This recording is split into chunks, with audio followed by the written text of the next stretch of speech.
নিক্ষেপ করেছিলেন ভগবানের শ্রী চরণ লক্ষ্য করে। আর সেই তীরে বৃদ্ধ হয়ে আমার এই জগৎ সংসারের মালিক শ্রীকৃষ্ণ এই জগৎ সংসার ত্যাগ করলেন।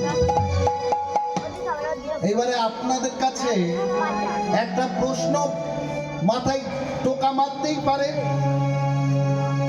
এক্ষুনি যদি কেউ আমার পায়ে বন্দুক দিয়ে একটা গুলি করে, হ্যাঁ বাবা আমি মারা যাব?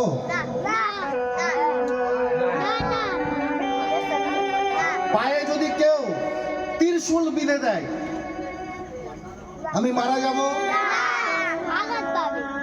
আঘাত পাবে।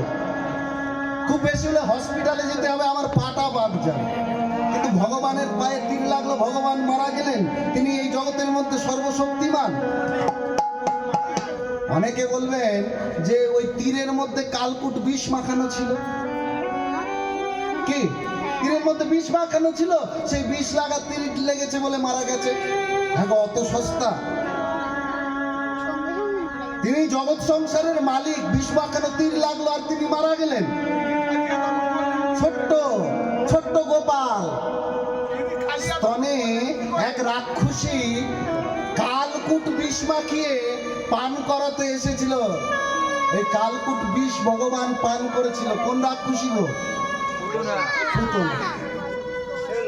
পুতনা রাক্ষসী কালকুট বিষ নিজের স্তনে মাখিয়ে ভগবানকে পান করাতে এসেছিল যে ভগবান বিষ খেয়ে মারা যাবে। ছোট্ট গোপাল কালকুট বিষ হজম করে নিল,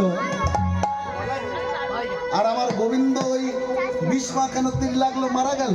এটা কি সম্ভব? তাহলে পায়ে তীর লাগার জন্য ভগবানের মৃত্যু হলো কেন? এইটা হলো প্রশ্ন। বালির ছেলে অঙ্গদ মেরেছিল, একদম ঠিক কথা। অঙ্গদ কেন মেরেছিল সেটাও অবশ্যই জানবো। অনেকে জানেন বাবা, আমার নিজের থেকে বলার মতন কিছু নেই। আপনারা জানেন, একটু মনে করিয়ে দেওয়া আমার। অঙ্গদ মেরেছিল, অঙ্গদ জরাব্যাধ হয়ে এসে ভগবানকে মেরেছিল, কিন্তু পায়ে তীর লাগলো বলে মারা গেল। পায়ে তীর লাগলো বলে মারা গেল কেন? কথা দিয়েছে। শুধু কথা দেওয়ার নয়, ভগবান পরে আরো কথা দিয়েছে। ভগবান যা কিছু হয়েছে সব কথা দেওয়া ছিল বলে সেইগুলো শুধু পালন করেছে মাত্র।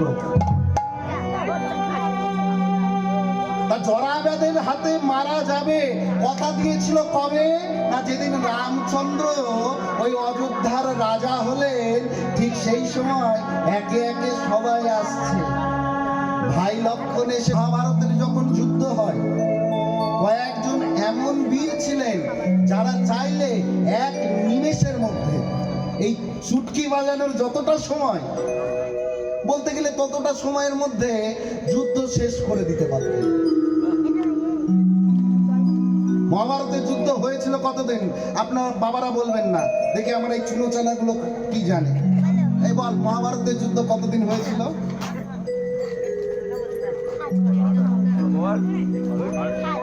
হ্যাঁ, 88 নয়, দাদু কি বলেছে শুনে বল। 17 নয় রে, 18 দিন। 18 বলেছিস, তাহলে আমি কম শুনেছি। বা তোমরা পাস করে গেছো তার মানে। মহাভারতের যুদ্ধ হলো 18 দিন। হ্যাঁ গো, ভগবান যেখানে উপস্থিত, ভগবান চাইলে সঙ্গে সঙ্গে শেষ করে দিতে পারত। হ্যাঁ, কিন্তু আরো একজন ভগবানের মতনই বীর ছিলেন যে চাইলে সঙ্গে সঙ্গে যুদ্ধ শেষ করে দিতে পারতো। ভগবান জিজ্ঞাসা করেছিল যে তুমি কতক্ষণের মধ্যে যুদ্ধ শেষ করতে পারবে? বলল যতক্ষণে আমার এই ধনুকের মধ্যে 3টে বাণ সন্ধান করার সময় লাগে। মানে 3টে বাণ মারবো, যুদ্ধ শেষ। কে বলুন তো? রাম কেন হতে পারে? রাম তো রামায়ণে, আমি তো বলছি মহাভারতের কথা। বাবা কাছাকাছি বর্বরী। হ্যাঁ, একদম ঠিক। এই যে বাবা, আমি আগেই বলেছি আপনাদের সব জানা আছে, শুধু আমি একটু মনে করিয়ে দেবো মাত্র। হ্যাঁ, এই যে 3টে বাণ মারবো, মহাভারতের যুদ্ধ শেষ। ইনি কে না, ভীমের পুত্র ঘটোৎকচ, আর ঘটোৎকচের পুত্র বর্বরিক। হ্যাঁ, 3টে বাণ মারলে যুদ্ধ শেষ হয়ে যাবে। আমাকে একটু দেখাও, এই গাছের যত পাতা আছে তুমি 3টে বাণে ছিদ্র করে দেখাও। প্রথম বাণ চালালো, যেই যেই পাতা ছিদ্র করতে হবে সেগুলোকে শনাক্ত করে নি, যে এটা এটা এটা এটা ছিদ্র করব। মানে পাতাটা নিমিত্ত মাত্র, মানে যুদ্ধক্ষেত্রে সেটা কি হবে, যে একে একে একে মারবো।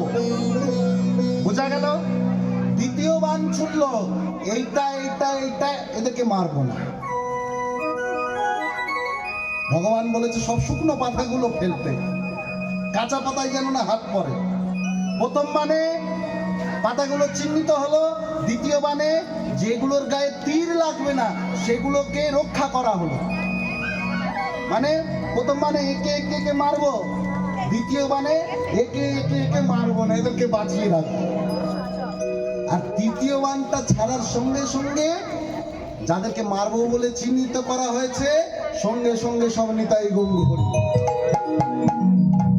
গাছের মধ্যে যত শুকনো পাতা ছিল তীর দ্বারা ছিদ্র হলো, কিন্তু ভগবান তো চতুরের শিরোমণি, চালাকি করে একটা পাতা রেখেছে পায়ের নিচে। কেউ দেখে? একটা পাতা পায়ের নিচেই রেখে দিয়েছে, কেউ দেখতে পায়নি, কিন্তু বাণটা সমস্ত পাতা ছিদ্র করে ভগবানের পায়ের কাছে এসে ঘোরাঘুরি করছে। ওই পাতাটা ছিদ্র করবে বলে, কিন্তু ভগবানের পা কি আর ভেদ করে যাওয়া যায়? তো বারবারই বলছে, ভগবান পা সরাও, তোমার পায়ের নিচে নিশ্চয়ই পাতা আছে, সেই জন্য আমার বাণ এসেছে।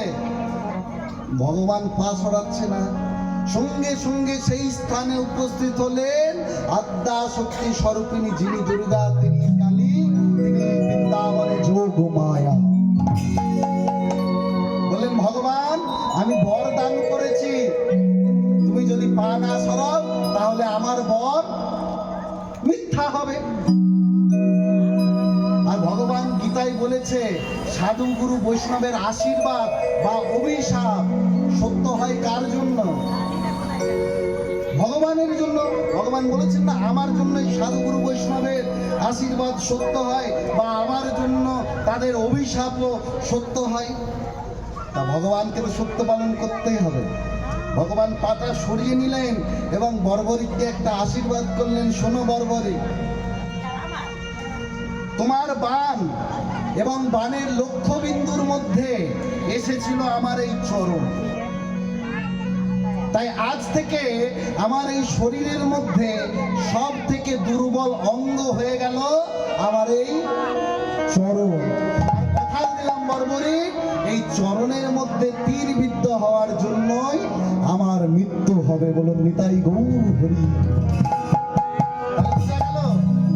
পায়ে তীর লাগার জন্য ভগবান কেন মারা গিয়েছিলেন?